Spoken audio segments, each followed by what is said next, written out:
Hi, I'm Joanne from the Full Spectrum Centre Limited, an award-winning wellness and vocational training centre, and you're listening to the Full Spectrum Wellness podcast. This show is all about physical, mental, emotional and spiritual wellness, and it's for people who are looking to improve their overall health and well-being. Each week, I'll share with you all the positive takeaways, tools, techniques and tips that I've gathered in both my personal and professional wellness journey that will help you to look, feel and be well. With a dose of motivation and meditation to keep you going, I'll be joined by a few friends who will be sharing their insights along the way too.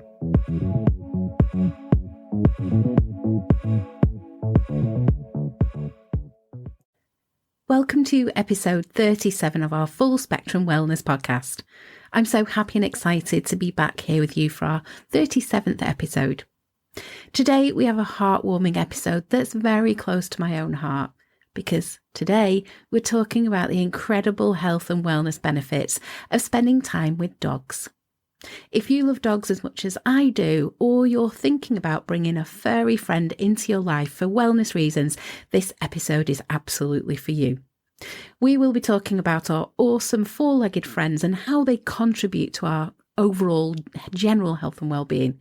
So grab your leashes, figuratively speaking of course, and let's walk through the health and wellness benefits of spending time with dogs.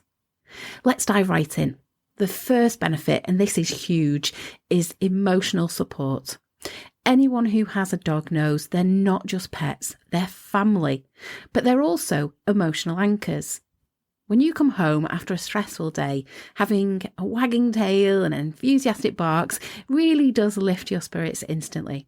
Whether you're feeling low, stressed, or you've just had a long day, the affection of a loving dog can make everything better. Now, it doesn't matter if I nip upstairs to the loo for 2 minutes or I've been out all day, I get the same greeting from my dogs. A waggy tail, they're jumping up, they just want cuddles, they bring me a present. Some cuddly toy they found on the floor, they don't give it me, they bring it to me, but they are just so happy to see me. But this isn't just anecdotal evidence, there's scientific evidence and studies to back this up. Research indicates that the presence of a dog can help lower cortisol levels, that's the stress hormone, and it increases our levels of oxytocin, that's the hormone associated with happiness and relaxation, and it's often referred to as the love hormone. Oxytocin helps to reduce stress and anxiety, and it makes you feel calmer and more centered. I want you to think about those moments when you're feeling really down or you're anxious. Just the simple act of petting your dog can be a form of mindfulness that helps you to focus on the present moment rather than dwell on problems or worries. And we all need to be more dog too. Have you ever noticed how dogs, well, animals in general, seem to live completely in the moment? Now, I used to take our retired therapy dog Rosie on Duckingfield Park across from the centre, and it's full of squirrels. If Rosie chased one of those squirrels on a lead, that squirrel didn't go home and tell its family and friends, hey, guess what? A crazy cocker spaniel just chased me up the tree. And it didn't recall that incident several weeks, several months, or even several years later like humans do. There's a lot we can learn from them about mindfulness and somatic awareness. Somatics refers to a field within bodywork and movement studies that emphasises internal physical perceptions and experiences. In simple terms, it's about being more in tune with your body, recognising how emotional or mental states can manifest physically. And believe it or not, our dogs can be some of our best teachers in this regard. Have you ever watched your dog stretch luxuriously or shake after a nap? Or maybe engage in a playful bout of the zoomies, running around like there's no tomorrow. Dogs understand how to respond to their body's needs without overthinking it. If they're restless, they run. If they're tired, they sleep. They don't agonise over past mistakes or future concerns. They just simply respond to the here and now. For humans, becoming aware of our bodies or achieving somatic awareness often requires deliberate effort. But for a dog, it's a natural state of being. When they feel joy, they wag their tails. When they're nervous, they might shake or whimper. They are in constant, effortless communication with their own bodies. So what can we learn from this? Well, by observing and emulating this natural somatic intelligence that dogs have, we can gain insights into our own patterns of physical tension or emotional holding. We might find that spending time with dogs helps us to become more mindful and connected with our own body, enhancing our emotional well-being and even lowering our stress levels. Dogs in their simplicity can offer us profound lessons on how to be present and connected. And these lessons are valuable for our own journeys towards holistic wellness. Now, on to the second point, increased physical activity. We're all familiar with the physical benefits of owning a dog, namely, they get you moving. Dogs need exercise, which means you'll be getting exercise too. But let's dive deeper. Regular exercise with your dog doesn't just keep you fit, it also has significant cardiovascular benefits. Regular walks can help to lower your blood pressure, improve your cholesterol levels, and even stabilise blood sugar levels. There has been some research into diabetic patients doing dog walking, and it's actually really helped their diabetes. What's more, your dog's needs for exercise can serve as a powerful motivator for yourself. How many of us have skipped a workout at the gym because we just weren't feeling it? But when those big eyes look up at you, leading mouth, skipping that walk becomes a lot harder. And let's not forget, regular exercise releases endorphins, which are the body's natural mood lifters. So it's a win-win for both you and your furry friend. Now, whether it's daily walks, playing fetch in the park, or even agility training, your fitness levels are bound to increase when you have a dog. The next benefit I want to talk to you about is social interaction. Having a dog can also boost your social life. When you're out walking your dog, you're more likely to engage with other people, whether that's dog owners or friendly neighbours.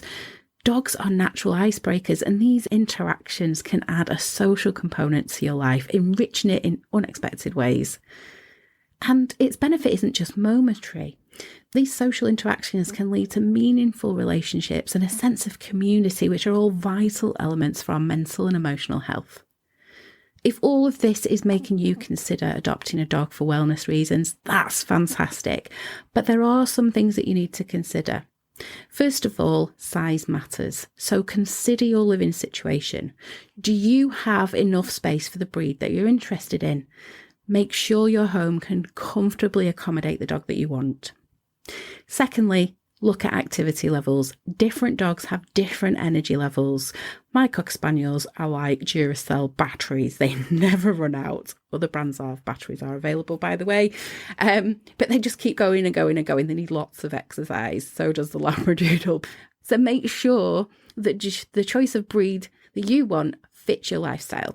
Now, there are some breeds that don't require very much exercise. They're just very lazy and they don't want to go out. So really match that breed that you want to your own needs. So like as I say, some breeds require more exercise than others. So know your own limits and your lifestyle to match with the right dog.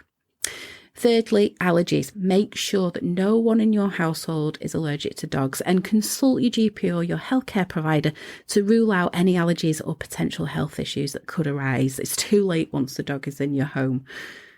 Fourthly, time. Dogs require a time commitment for training, exercise and general care. And puppies especially require time for training to ensure that they're well behaved and safe. Fifthly, financial commitment. It's not cheap to have a dog. Beyond the adoption fee, if you pay one to a rescue centre, dogs require regular vet checkups and care, quality food, grooming and other supplies. So make sure you're financially ready for the commitment. And finally, adopt, don't shop. If possible, consider adopting from a rescue shelter, rehome from somebody that you know, as we did recently. There are so many wonderful dogs in need of loving homes, especially after the pandemic. There has been an increase in the amount of dogs that are being given up for adoption. These countless beautiful dogs in shelters are desperately looking for a forever home. So consider adoption as your first choice. I currently have 3 rescue dogs, Cocker Spaniels Rosie, who's nearly 16, Daisy, who is 6, and recently our Labradoodle Penny, who is 7. They all needed to be in a better environment. It's so rewarding when you can give that loving home to a dog that really needs it. So I can't recommend it enough. And they are so, so grateful. They are so, so loyal, because they recognise that you have given up your time and you've made that commitment to give them a better home. And they really do respond to that. And they're very, very trusting if you put the work in. So there you have it, friends, just a few of the incredible wellness benefits of spending time with dogs and how they can enrich your lives and actively contribute to your own well-being. They offer emotional support. They help you stay active.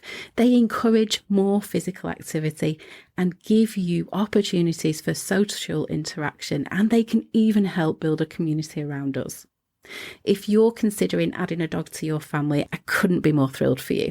It's a journey filled with love, companionship, and yes, wellness. I want to thank you for joining me for this episode. If you've enjoyed it, please share it with other pet lovers or those considering bringing a furry companion into their lives. And don't forget to subscribe and leave a review. Your support helps us to keep bringing you these insights into holistic wellness. Until next time, take care and embrace the full spectrum of wellness in your life.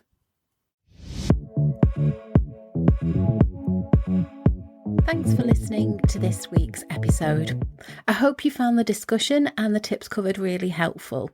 Don't forget to subscribe, and if you enjoyed this episode, please do leave a rating and a review and share it with your friends and family. Pop along to our website at thefullspectrumcentrelimited.com and join our self-care and wellness newsletter club. You'll receive our free 55-page printable self-care guide and workbook.